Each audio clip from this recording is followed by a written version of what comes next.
These scenes outside the Israeli embassy in London have become a common sight. It is here that London witnessed an outpouring of grief over the attack on the Mavi Marmara earlier this year. And here people now stand to commemorate the anniversary of Operation Cast Lead in Gaza, which began 2 years ago to this day. Over 1,400 Gazans were killed in that onslaught. Few have forgotten. Protests like this are taking place around the country this week as a sign of solidarity with the Palestinians and of outrage at Israel. Well, in the course of this year, there was a report that went to the Israeli cabinet about events in London.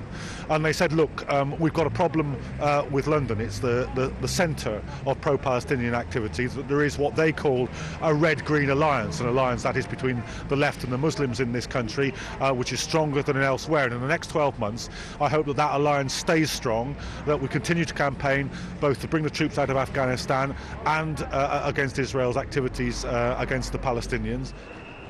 2010 comes to a close after months of brewing anger over the British government's domestic austerity measures and massive student uprisings. This is matched by equally heightened disillusionment over the Middle East peace process. Successive governments have let the British people down, and I think the British people are tired of being lied to and our government siding with the wrong people.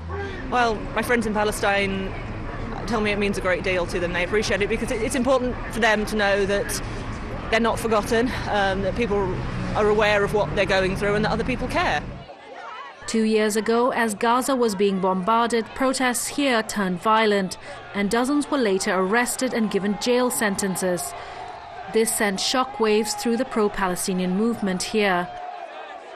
We saw it around the death of Ian Tomlinson on the anti-globalisation protests, and we've seen it most recently around the student protests as well. And there are still ongoing cases about people arrested on all those occasions, and particularly, I think, anger that so many young people, I mean, really people who are too young to vote even in this country, were kettled by the police on the student demonstrations, and that all started with the change of tone in policing around the Gaza demonstrations.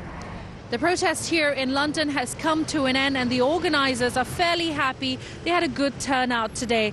This is a sleepy holiday season here in the United Kingdom and very little of political significance happens during this time. But with Operation Cast Lead and its second anniversary, things have rarely been the same. Farina Alam, Press TV, London.